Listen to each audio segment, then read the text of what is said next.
El rey cananeo de Arad, que vivía en el Negev de Canaán, se enteró de que los israelitas se acercaban. Partieron del monte Or y acamparon en Salmona. Partieron de Salmona y acamparon en Punón. Partieron de Punón y acamparon en Obot.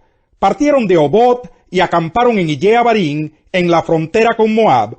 Partieron de Iyea-Barín y acamparon en Dibón-Gad. Partieron de Dibón-Gad y acamparon en Almón-Diblatayim. Partieron de Almón-Diblatayim y acamparon en los campos de Abarín, cerca de Nebo. Partieron de los montes de Abarín y acamparon en las llanuras de Moab, cerca del Jordán, a la altura de Jericó. Acamparon a lo largo del Jordán, desde Bet-Yesimot hasta Abel-Sitín, en las llanuras de Moab. Allí en las llanuras de Moab, cerca del Jordán, a la altura de Jericó, el Señor le dijo a Moisés: habla con los israelitas y diles que una vez que crucen el Jordán y entren en Canaán, deberán expulsar del país a todos sus habitantes y destruir a todos los ídolos e imágenes fundidas que ellos tienen. Ordénales que arrasen todos sus santuarios paganos y conquisten la tierra y la habiten, porque yo se la he dado a ellos como heredad. La tierra deberán repartirla por sorteo, según sus clanes. La tribu más numerosa recibirá la heredad más grande, mientras que la tribu menos numerosa recibirá la heredad más pequeña. Todo lo que les toque en el sorteo será de ellos, y recibirán su heredad según sus familias patriarcales. Pero si no expulsan a los habitantes de la tierra que ustedes van a poseer, sino que los dejan allí, esa gente les causará problemas, como si tuvieran clavadas astillas en los ojos y espinas en los costados. Entonces yo haré con ustedes lo que había pensado hacer con ellos. Capítulo 34. El Señor le dijo a Moisés: hazles saber a los israelitas que las fronteras de Canaán, la tierra que van a recibir en heredad, serán las siguientes. La frontera sur empezará en el desierto de Sin, en los límites con Edom. Por el este, la frontera sur estará donde termina el Mar Muerto. A partir de allí, la línea fronteriza avanzará hacia el sur, hacia la cuesta de los Alacranes, cruzará Sin hasta alcanzar Cades Barnea y llegará hasta Hazar Adar y Asmón. De allí la frontera se volverá hacia el arroyo de Egipto para terminar en el mar Mediterráneo. La frontera occidental del país será la costa del mar Mediterráneo. Para la frontera norte, la línea fronteriza correrá desde el mar Mediterráneo hasta el monte Or, y desde el monte Or hasta Lebo Hamat. De allí esta línea seguirá hasta llegar a Sedad, para continuar hasta Sifrón y terminar en Hazar Enán. Esta será la frontera norte del país. Para la frontera oriental, la línea fronteriza correrá desde Hazar Enán hasta Sefán. De Sefán bajará a Riblá, que está al este de Ayin. De allí descenderá al este hasta encontrarse con la ribera del lago Kineret, y de allí la línea bajará por el río Jordán hasta el Mar Muerto. Estas serán las 4 fronteras del país. Moisés les dio a los israelitas la siguiente orden: esta es la tierra que se repartirá por sorteo. El Señor ha ordenado que sea repartida solo entre las 9 tribus y media, pues las familias patriarcales de las tribus de Rubén y de Gad y la media tribu de Manasés ya recibieron su heredad. Estas 2 tribus y media ya tienen su heredad en el este, cerca del río Jordán, a la altura de Jericó, por donde sale el sol. El Señor le dijo a Moisés: estos son los nombres de los encargados de repartir la tierra como heredad: el sacerdote Eleazar y Josué, hijo de Nun. Ustedes por su parte tomarán a un jefe de cada tribu para que les ayuden a repartir la tierra. Los nombres de los jefes de tribu fueron los siguientes: Caleb, hijo de Jefone, de la tribu de Judá; Samuel, hijo de Amiud, de la tribu de Simeón; Elidad, hijo de Quislón, de la tribu de Benjamín; Buquí, hijo de Jogli, jefe de la tribu de Dan; Haniel, hijo de Ephod, jefe de la tribu de Manasés, hijo de José; Kemuel, hijo de Siftán, jefe de la tribu de Efraín, hijo de José; Elisafán, hijo de Parnac, jefe de la tribu de Zabulón; Paltiel, hijo de Asán, jefe de la tribu de Isaacar; Ahiud, hijo de Selomí, jefe de la tribu de Aser, Pedael, hijo de Amiud, jefe de la tribu de Neftalí. A estos les encargó el Señor repartir la heredad entre los israelitas en la tierra de Canaán. Capítulo 35. En las llanuras de Moab, cerca del Jordán, a la altura de Jericó, el Señor le dijo a Moisés: ordénales a los israelitas que de las heredades que reciban entreguen a los levitas ciudades donde vivir, junto con las tierras que rodean esas ciudades. De esta manera los levitas tendrán ciudades donde vivir y tierras de pastoreo para su ganado, rebaños y animales. Las tierras de pastoreo que entreguen a los levitas rodearán la ciudad, a 500 metros de la muralla. A partir de los límites de la ciudad, ustedes medirán 1000 metros hacia el este, 1000 hacia el sur, 1000 hacia el oeste y 1000 hacia el norte. La ciudad quedará en el centro. Estas serán las tierras de pastoreo de sus ciudades. De las ciudades que recibirán los levitas, 6 serán ciudades de refugio. A ellas podrá huir cualquiera que haya matado a alguien. Además de estas 6 ciudades, les entregarán otras 42. En total les darán 48 ciudades con sus tierras de pastoreo.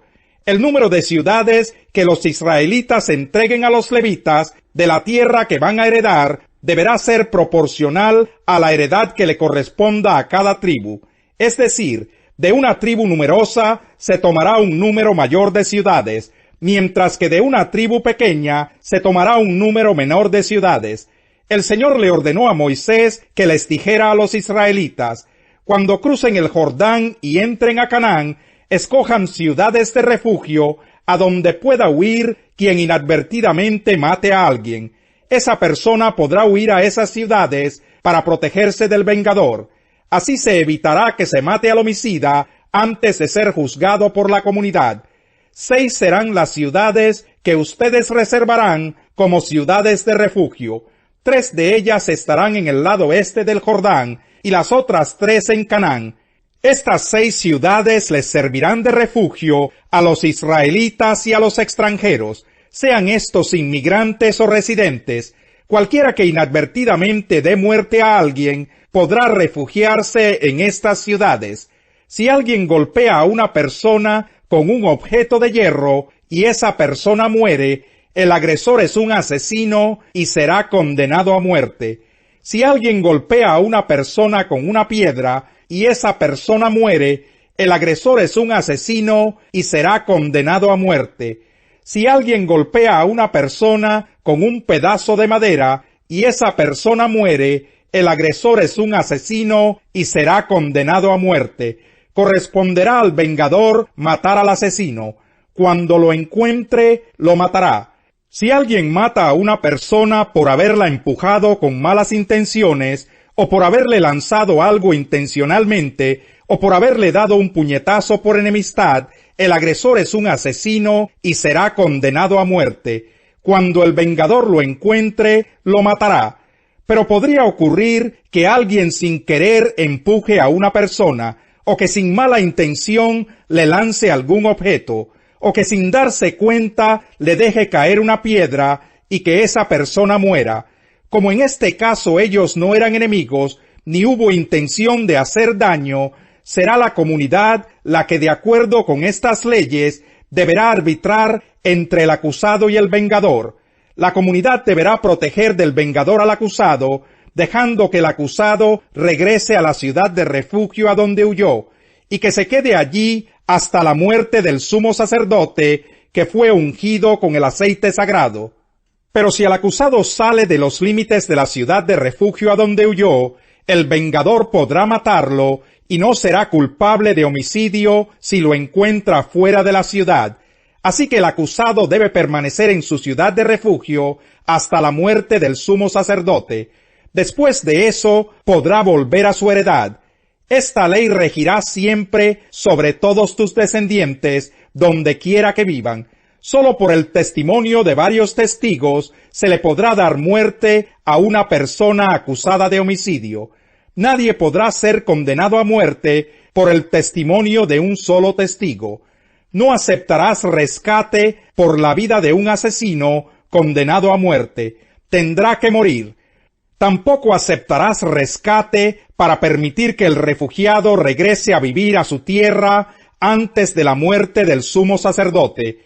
No profanes la tierra que habitas. El derramamiento de sangre contamina la tierra, y sólo con la sangre de aquel que la derramó es posible hacer expiación en favor de la tierra.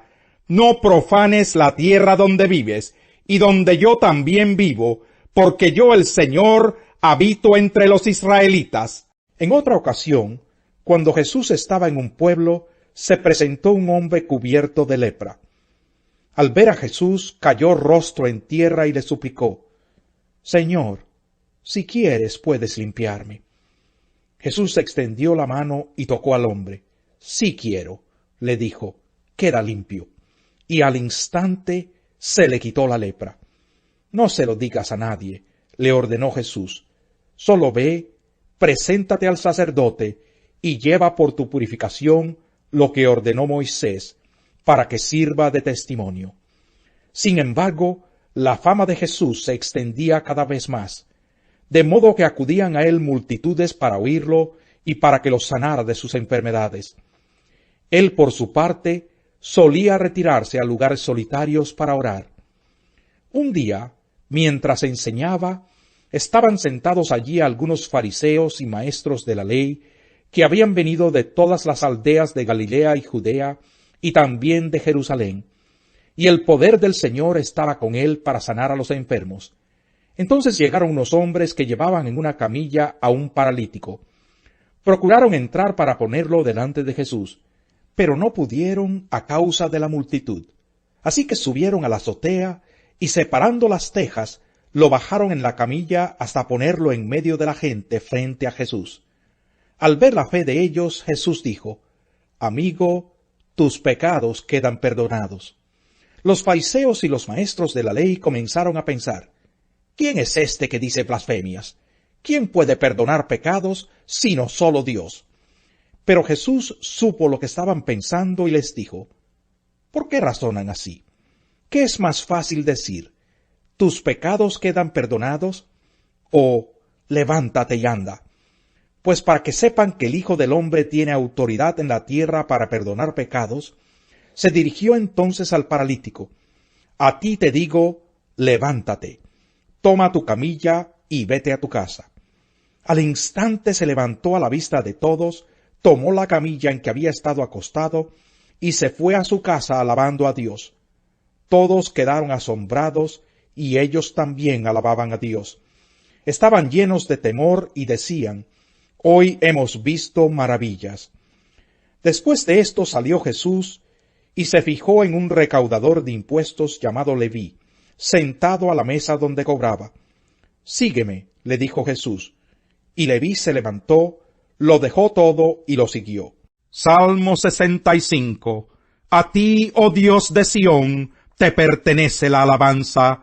A ti se te deben cumplir los votos, porque escuchas la oración. A ti acude todo mortal, a causa de sus perversidades. Nuestros delitos nos abruman, pero tú los perdonaste. Dichoso aquel a quien tú escoges, al que atraes a ti para que viva en tus atrios. Saciémonos de los bienes de tu casa, de los dones de tu santo templo.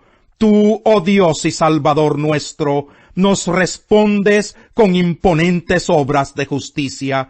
Tú eres la esperanza de los confines de la tierra y de los más lejanos mares. Tú con tu poder formaste las montañas, desplegando tu potencia. Tú calmaste el rugido de los mares, el estruendo de sus olas y el tumulto de los pueblos.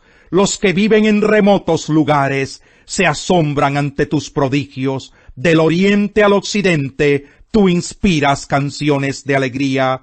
Con tus cuidados fecundas la tierra y la colmas de abundancia. Los arroyos de Dios se llenan de agua para asegurarle trigo al pueblo.